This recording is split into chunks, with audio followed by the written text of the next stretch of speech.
Bonjour à toutes et à tous, on commence cette revue de presse avec le sacre des Fennecs. Dans un match assez fermé, l'Algérie est venue à bout de la Tunisie durant les prolongations et remporte ainsi la Coupe arabe, 2 ans après avoir soulevé la CAN et à 1 mois de la nouvelle édition au Cameroun. Un nouveau trophée que la presse algérienne n'a pas manqué de célébrer.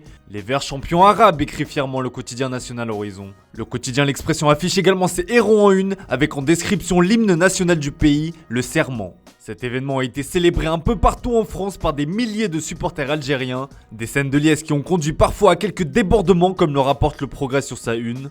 Dans la capitale, 130 verbalisations pour non-respect de l'arrêté préfectoral sur les Champs-Élysées ont notamment été effectuées par les forces de l'ordre.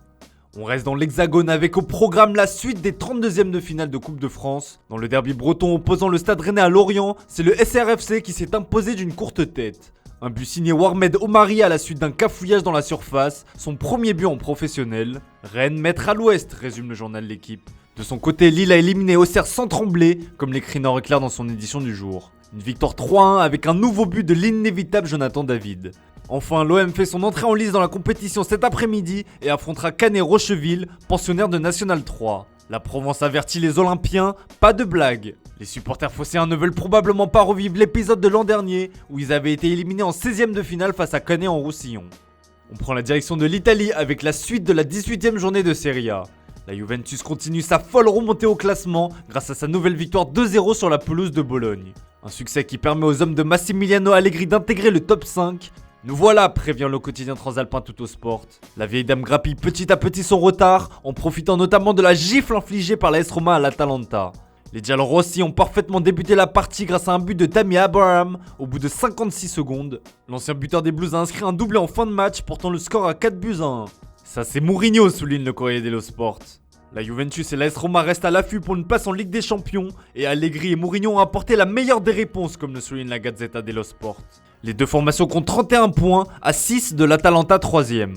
Et on file de l'autre côté des Pyrénées avec le nouveau faux pas du champion d'Espagne, l'Atlético de Madrid. Les hommes de Diego Simeone se sont inclinés dans le choc face à Séville.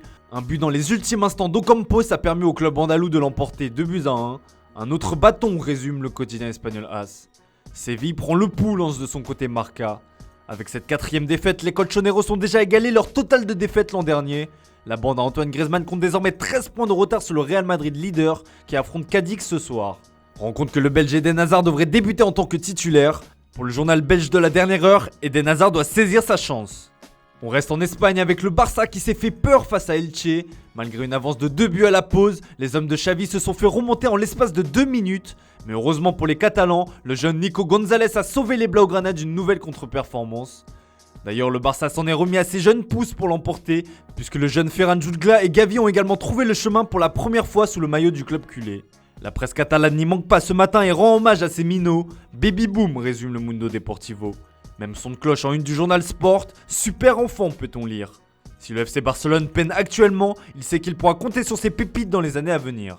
Et on termine ce tour de la presse en Angleterre avec le choc entre Leeds et Arsenal, l'un des rares matchs qui n'a pas été reporté.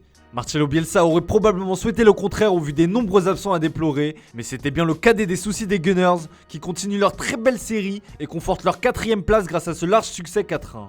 Une victoire qui porte l'empreinte de l'ange Gabriel comme l'évoque le Sunday Star sur sa une.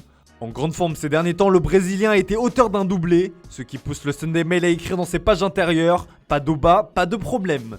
Les autres Baby Gunners ont également répondu présent puisque Bukayo Saka et Emil Smith-Rowe ont trouvé le chemin des filets. Le Sunday Express relaye également le succès des Gunners, mais met en avant une déclaration de Jürgen Klopp, l'entraîneur de Liverpool. Fermement opposé à un arrêt de la Première Ligue, le tacticien allemand appelle plutôt les joueurs à se faire vacciner.